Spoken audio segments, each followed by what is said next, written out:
14వ అధ్యాయం 1వ వచనం.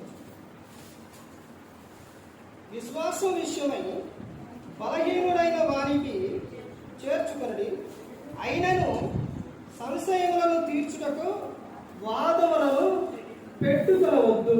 ఏం పెట్టుకోవద్దు? వాదాలు పెట్టుకోవద్దు. అది క్రైస్తవులకు తగదండి. గొడవలు కానీ లేకపోతే ఇలాంటివి కానీ అరుచుకోవడాలని ఇవేవి కూడా క్రైస్తవులకు తగింది కాదు. ఇలాంటి వాదాలు పెట్టుకోవద్దు అని చెప్తున్నారు. తర్వాత ఇంకా ఏమని చెప్తున్నారంటే చూడండి, దశలోనికి రాసిన 2వ పత్రిక 3వ అధ్యాయం 13వ వచనంలో, సహోదరులారా మీరైతే మేలు చేయుటలో విసుకవద్దు. మేలు చేయుటలో ఏం వేసుకుందంట? మేలు చేయుటలో మీరు ఏం చేయాలి? విసుక అనేది వద్దు అని చెప్తున్నారు. తర్వాత ఆయన ఇంకా చెప్తున్న సందర్భాలు ఏంటి అని అంటే 2వ యోహాను 1వ అధ్యాయం 10-11 వచనంలో, ఎవడైనా ఈ బోధలో కేక మీ యొద్దకు వచ్చిన ఎడల వారిని మీ ఎంట చేర్చుకొనవద్దు. ఏ బోధ ఏమని చెప్తున్నారు? ఈ బోధలో తేక. ఏ బోధ? అపోస్తలుల బోధ, క్రీస్తు బోధ. అవి గన చెప్పకపోతే, అవి గన లేకపోతే, అపోస్తలుల బోధ కానీ యేసుక్రీస్తు ప్రభువు గురించి ఆ విషయం అనేది రాకపోతే మీరేం చేయొద్దంట? మీ ఎంట చేర్చుకొనవద్దు. ఈ అపోస్తలుల బోధ గురించి పోయిన నెలలో క్లాసులో మొత్తాన్ని సేవకులు మొత్తాన్ని నిలబెట్టారు. ఒక్కొక్కళ్ళు మొత్తాన్ని ఎలా ఉంటుందో తెలుసండి? సేవకుల శిక్షణ ఎలా ఉంటుందో తెలుసండి? యేసుక్రీస్తు ప్రభువు శిష్యుడికి ఇచ్చిన శిక్షణ 3.5 సంవత్సరాలు. అసలు మళ్ళీ వాడు తప్పిపోకుండా ఉన్నారు. ఆ విధంగా శిక్షణ. ఇప్పుడు సేవకులకు అదే శిక్షణ ఉంది. సేవకుల్ని అడిగే విషయాలు కానీ చెప్పేవి కానీ ప్రతి ఒక్కటి కూడా ఇక్కడ విశ్వాసులు అంటే సంఘాల్లో చెప్పే విషయాల్లాగా ఉండవు. అక్కడ ఎంత కఠినంగా అడుగుతారో తెలుసండి? ఎంత కఠినంగా ఉంటుందో తెలుసండి సేవకులకు? ఒకటి ఈ లోకంలో అదే విధంగా ఉంటుంది, దేవుని దగ్గర అదే విధంగా ఉంటుంది. క్లాసు జరిగేటప్పుడు బైబుల్ కాలేజీలో క్లాస్ జరిగేటప్పుడు కొంచెం లేట్ అయితే వాళ్ళు ప్రార్థన చేసేటప్పుడు కానీ, పాట పాడేటప్పుడు కానీ, లేకపోతే వాళ్ళు అలా సేవకులందరూ అలా కూర్చున్నప్పుడు కానీ చెయ్యలు ఇలా సౌండ్ రావడానికి వీల్లేదు. వీలు వస్తే ఇలా చూస్తారు, అది సౌండ్ వస్తుంది. చెయ్యలు వేసుకోవడానికైనా కూర్చోడానికైనా సౌండ్ రాకుండా చేయాలి. లేట్ అయితే అసలు ఎలా ఉంటుందో తెలుసండి? ఎప్పుడు పడితే అప్పుడు వెళ్ళటం కాదు, టైం టు టైం వెళ్ళాలి. లేకపోతే ఎంతమందిలోని అప్పుడే అడిగేస్తారు, మీరు అసలు సేవకులేరా? టైం ఏది? మీరేం చెప్తున్నారు? ఎలా ఉంటుందో తెలుసండి?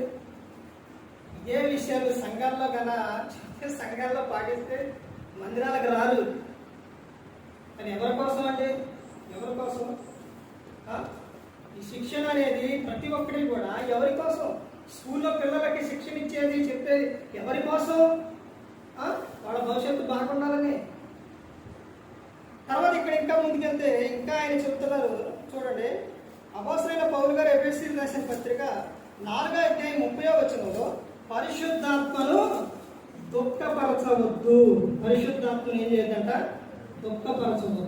పరిశుద్ధాత్మను దుఃఖపరిచే విధంగా చేయకూడదు. ఆయన మాట వినాలి. ఆయన ఏదైతే చెబుతున్నాడో ఆ మాట వినాలి. అందుకని యేసుక్రీస్తు ప్రభువు చెప్పారు, మనిషి కుమారునికి విరోధంగా మాట్లాడు వారికైనను పాపక్షమాపణ కాదు, కానీ పరిశుద్ధాత్మలకు విరోధంగా మాట్లాడు వారికి ఈ యుగమందైనను రాబో యుగమందైనను క్షమాపణ లేదు అని చెప్పేసి పరిశుద్ధాత్మని దుఃఖపరిచే విధంగా చేయకూడదండి ఏది కూడా. అందుకనే చెప్తున్నారు, ఏమని చెప్తున్నారు? పరిశుద్ధాత్మను దుఃఖపరచవద్దు.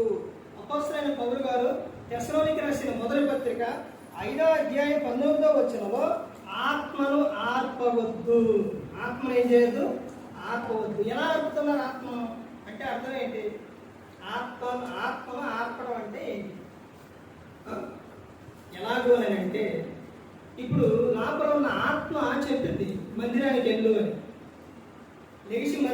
వెళ్ళు, ప్రార్థన జరుగుతుంది అని చెప్పినప్పుడు ఎక్కడ వెళ్తావు అని అన్నప్పుడు ఆత్మ ఏమైపోతుంది? ఆగిపోతుంది. ఇప్పుడు ఆదాం గారు అవ్వమ్మ ఈ పండు తినొద్దు అని అంటే వాడు ఏం చేశారు? తిన్నారు, చనిపోయారు. ఆయన శరీరపరంగా చనిపోయారా? చనిపోయారు. ఆత్మ విధంగా ఏమైపోయారు? చనిపోయారు. అదేవిధంగా ఇదిగో ఈ సమయం ప్రార్థన చేసుకో ఆత్మ చెప్పింది, వాక్యం చదువు అని ఆత్మ ప్రతి ఒక్కటి కూడా మనకు చెబుతూనే ఉంటారు. దేవుల్లో నువ్వు ఎప్పుడైతే మోకరించి ఎప్పుడైతే నువ్వు ప్రార్థన చేస్తావో ఆత్మ నీకన్నీ ప్రతి ఒక్కటి తెలియపరుస్తూనే ఉంటుంది. ప్రతి ఒక్కటి ఉత్తరవాదం అనమాట, మనకన్నీ తెలియపరచు. అలాంటప్పుడు నువ్వు వింటే ఆత్మ నువ్వు ఎలా అవుతావు అంటే అగ్ని వలె రగులుకుంటావు అనమాట, రగులుతావు. అదే వినలేదు అనుకోండి ఏమైంది? ఆగిపోయింది. ఇప్పుడు నాగరాజు గారికి తెలుసు, కారు అని సైరన్ చేస్తారు కదా, అది మోగిద్ది. ఒకసారి ఎక్కడన్నా ప్రమాదం గట్ట అంటే సైరన్ ఉండిద్ది, అది మోగినప్పుడు ఏదో ఒక ప్రమాదం అనేది ఉంది, లేకపోతే ఇక్కడ ఏదన్నా ఉందని చెప్పింది. అలా కాకుండా అలాగే ఉంచి అలాగే వెళ్తూ ఉన్నాం అనుకోండి, ఆగిపోయింది. ఇక నీ కర్మ నీ ఇష్టం అని ఆ కారు ఏమైపోయి అందులో ఏమైపోయింది? ఆగిపోయింది. అర్థమవుతుందంటే అలాగే ఆత్మ కూడా చెప్తూ పరిశుద్ధాత్మను చెప్పిన తర్వాత కొంతసేపటికి నీ కర్మ బాగుంది, నీ కర్మ ఇంకా నేను చేసేది ఏమీ లేదు అని వదిలేసినప్పుడు ఆయన పరిస్థితి ఎలా ఉంటుంది? భయంకరంగా ఉంటుంది. తర్వాత ఇంకా ముందుకెళ్తే చూడండి, సామెతలు 22:22 చూస్తే దరిద్రుని దోచుకొనవద్దు. దరిద్రుని ఏం చేయొద్దంట? దోచుకొనవద్దు. తర్వాత ఇంకా వద్దు అనే విషయాల్లో అక్కడే చెబుతున్నారు కదా, దీనులను బాధపరచవద్దు. మార్కు సువార్త 10:19 అదే చెబుతారు, నరహత్య చేయవద్దు. మార్కు 10:19 చెబుతున్న విషయం ఏంటంటే వ్యభిచారించవద్దు. ఏం చేయవద్దు? వ్యభిచారించవద్దు. దేవుడు ఇప్పుడు వరకు చెప్పిన ప్రతి ఒక్క విషయం కూడా వద్దు అన్న విషయం అది వదిలేస్తే మనకే మంచిది. ఇప్పుడు ఇక్కడ చెబుతున్న విషయం ఏంటంటే వ్యభిచారించవద్దు. నువ్వు ఒక స్త్రీని మోగపు చూపుతో చూడవద్దు. మరి ఇప్పుడు బైబిల్ గ్రంథంలో చెబుతున్న విషయం ఏంటంటే ప్రతి ఒక్క పురుషునికి అంటే ఒక పురుషునికి ఎవరుండాలి? సొంత భార్య, సొంత భర్త. ఎందుకంటే జారత్వాలు ఎక్కువ జరుగుతున్నాయి కాబట్టి ఏముండాలి? సొంత భర్త, సొంత భార్య ఉండాలి. ఇక్కడ చెబుతున్న విషయం ఏంటంటే వ్యభిచారించవద్దు. కానీ చెబుతున్న విషయం ఏంటంటే దేవుడు చెబుతున్న విషయం ఇదిగో నీ భర్తతో ఆనందం, నీ భార్యతో నీకు ఆనందం, సంతోషం. లోక సంబంధమైన విషయాలు నువ్వు అవి పెట్టుకొనవద్దు అని చెబుతున్నాను. చూసారండి, దేవుడు వద్దు అన్నది ఎంతే, కానీ మనకిచ్చేది ఎంతో ఆనందం, సంతోషం అనేది ఇస్తుంది. ఇవి క్రైస్తవులు తెలుసుకోవాలి. తర్వాత ఆయన ఇంకా చెబుతున్న విషయం ఏంటంటే మార్కు సువార్త 10:19 దొంగిలింపవద్దు. ఏం చేయొద్దంట? దొంగిలింపవద్దు. పదాజ్ఞలో ఈ ఆజ్ఞ ఒకటండి, అర్థమైందండి? దొంగిలింపవద్దు.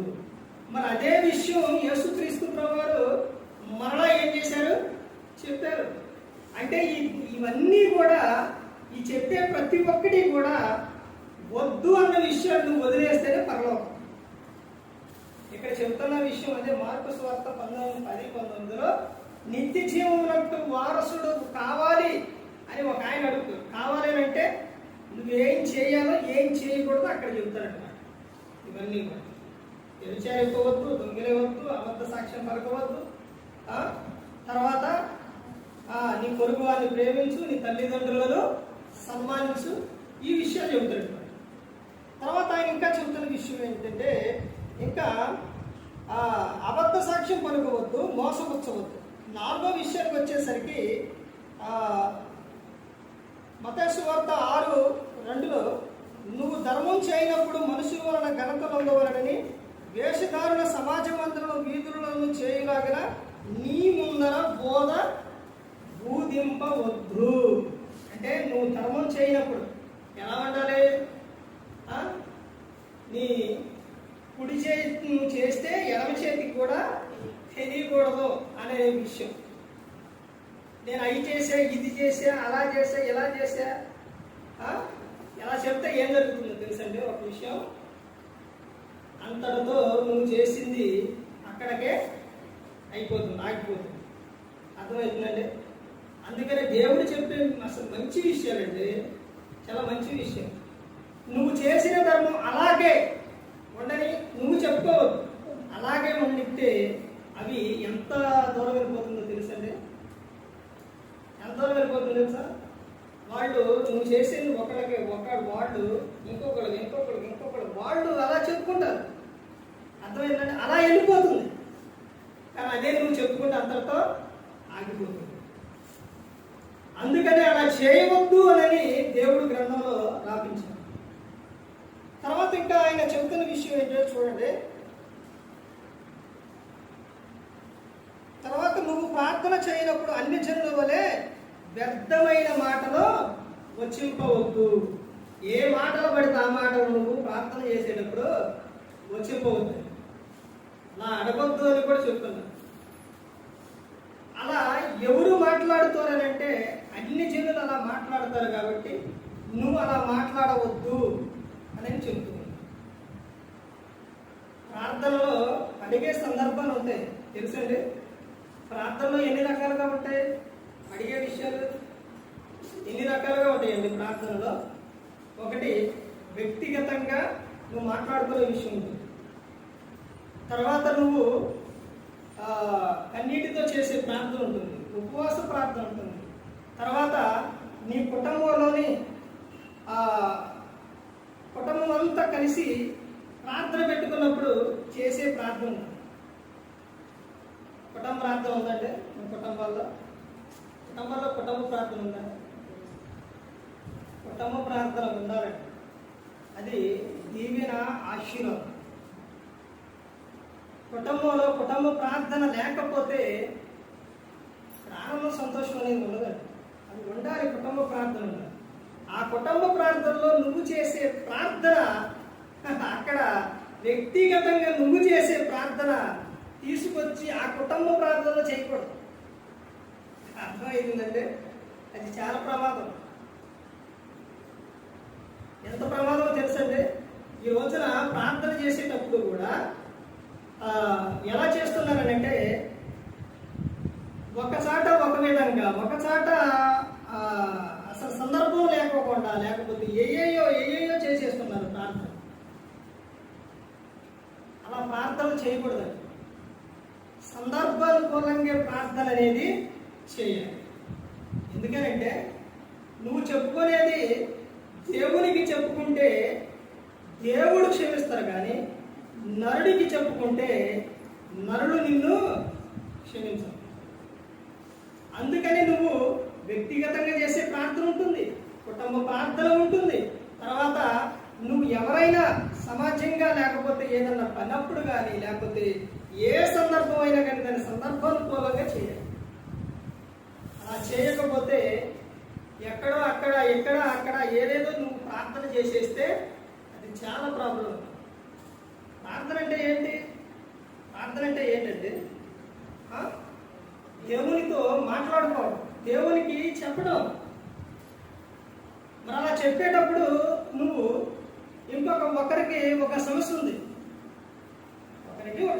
అది నీకు చెప్పాడు.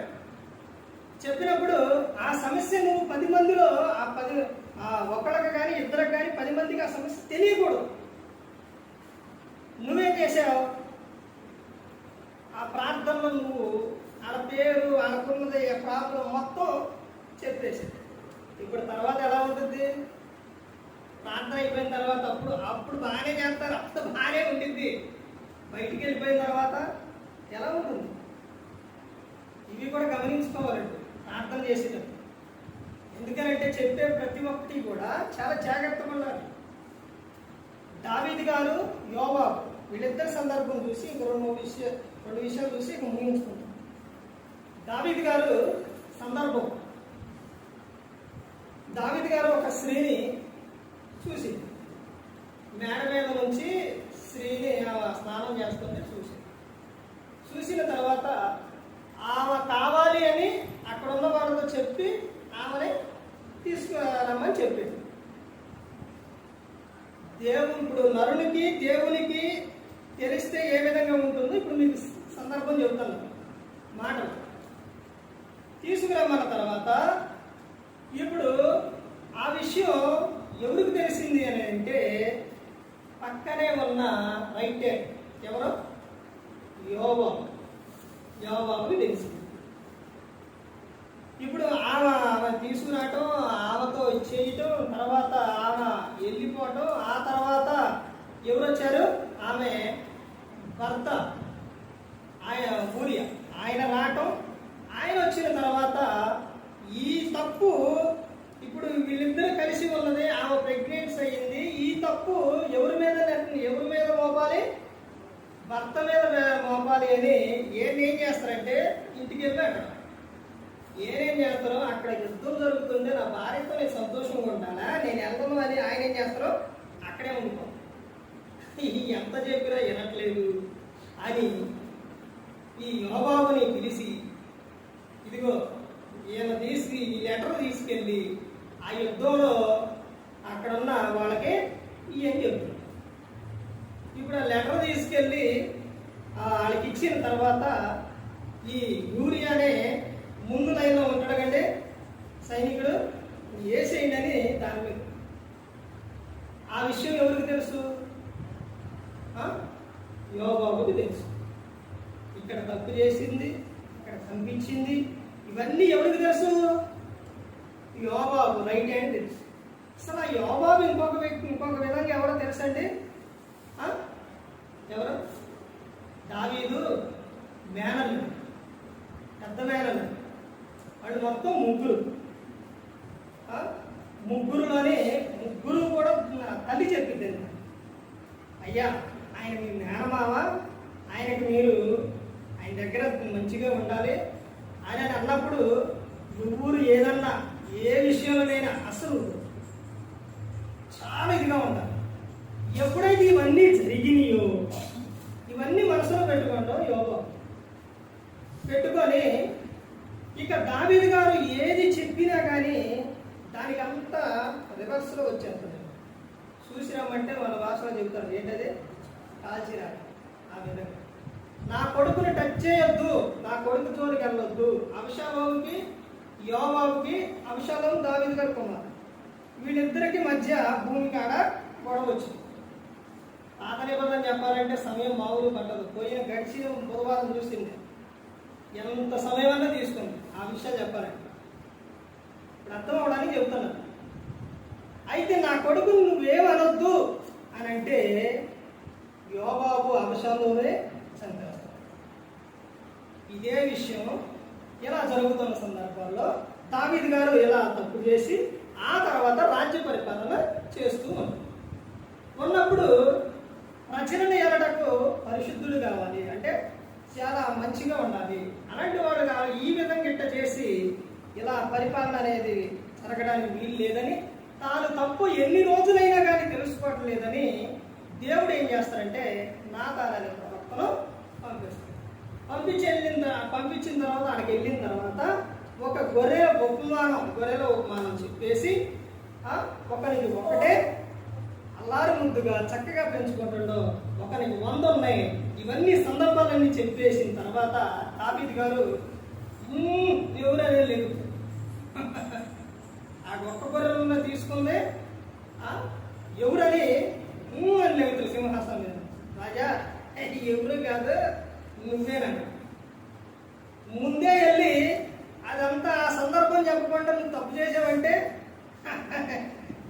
తల తీసేస్తాం. దావీదు గారికి మరి రాజు అంటే అధికారాలు ఉంటాయిగా, ఊరుకుంటాడా? ఊరుకోడు. అందుకని ఇదంతా చెప్పిన తర్వాత దావీదు గారికి అప్పటికి 2 విషయాలు ఉన్నాయి. ఏంటి? ఈ విషయం బయటికి రాకుండా నాతాను ప్రవక్తలు తప్పించారు. తర్వాత ఏం చేయటం? పశ్చాత్తాపం. ఇప్పుడు దావీదు గారు ఏం చేశారు? ఆయన ఏం అనలేదు, కానీ దావీదు గారు పశ్చాత్తాపడ్డాడు. 51వ కీర్తనలో రాసింది అప్పుడే. ఆయన తాను ఎంతగా పశ్చాత్తాపడతారంటే మామూలు పశ్చాత్తాపడ్డాడు దావీదు. తాను తప్పు తెలుసుకుంది. దేవుడు అప్పుడు ఏం చేస్తాడు? దావీదు గారిని క్షమిస్తాడు. ఇప్పుడు పశ్చాత్తాపడితే దావీదు గారిని దేవుడు క్షమించాడు, కానీ పక్కనే ఉన్న యోబాబు మాత్రం తెలిసిన యోబాబు రైట్ హ్యాండ్ ఆయన మాత్రం క్షమించాడు. చూసారండి? అందుకనే దేవునికి నరునికి మధ్య మాటలు చాలా జాగ్రత్తగా ఉండాలి. అర్థమవుతుందండి?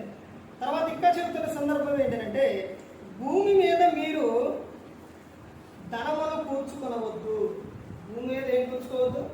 ధనమును కూర్చుకోవద్దు. అంటే జీవనోపాధి కోసం చేయటం అవసరానికి ఇవన్నీ కూడా అవసరమే, కానీ దాని మీదే ఆశ అనేది వద్దు అని చెప్తుంది. తర్వాత మీరు ఇంకేమని చెప్తున్నారంటే, మీరు ఉపవాసం చేయనప్పుడు వేషధారుల వలె దుఃఖముకులై ఉండవద్దు. ఉపవాసం చేసేటప్పుడు ఎలా ఉంటారు?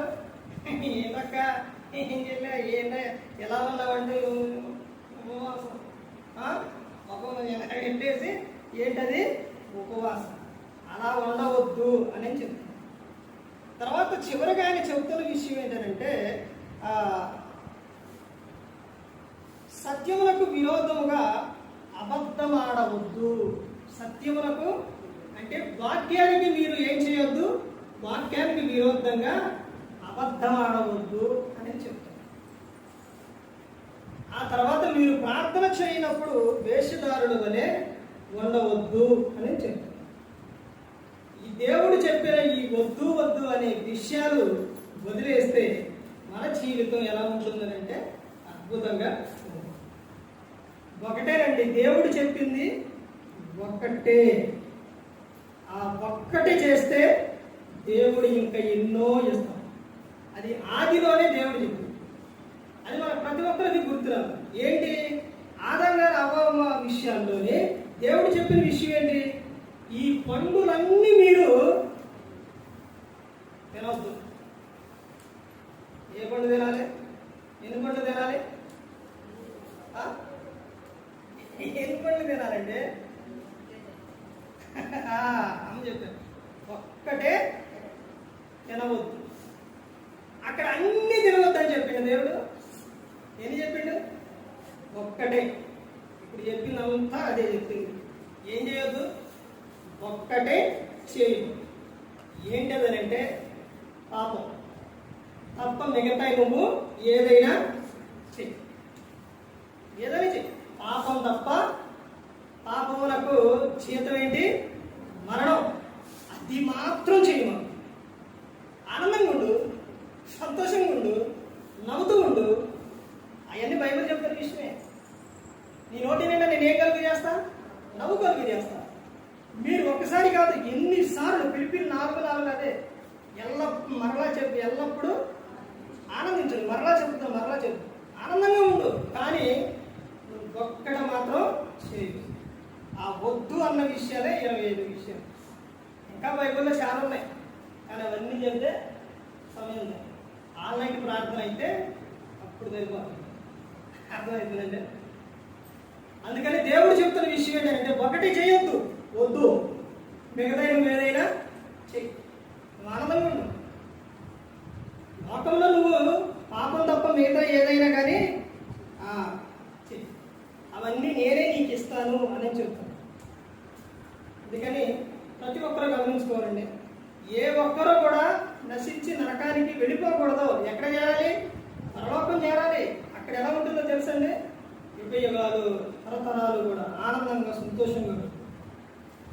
ఆడకి వెళ్ళిన తర్వాత, ఎక్కడికే? పరలోకానికి వెళ్ళిన తర్వాత నువ్వు ఇక్కడ పడ్డ ఈ ప్రతి ఒక్కటి కూడా ఎంతగైతే నువ్వు ఓర్చుకుంటున్నావు, ఎంతగైతే ప్రార్థనకు వెళ్ళే విషయాల్లో, పాటలు పాడే విషయాల్లో, లేకపోతే ప్రార్థన చేసే విషయాల్లో, లేకపోతే శ్రమ విషయాలు, నింద విషయాలు, ఇవన్నీ ఎంతగా అయితే నువ్వు ఓర్చుకుంటున్నావో ఆడ పోయిన తర్వాత అసలు ఇదంతా ఏం ఉండదు ఇక. అర్థమైందండి? తల్లి తన బిడ్డను ప్రసవించేటప్పుడు చాలా బాధపడింది. ఆ తర్వాత బిడ్డ పుట్టిన తర్వాత పాప పుట్టిండు పెట్టిన అని చెప్పిన తర్వాత ఆ బాధ అంతా ఏమైపోతుంది? మొత్తం పోతుంది.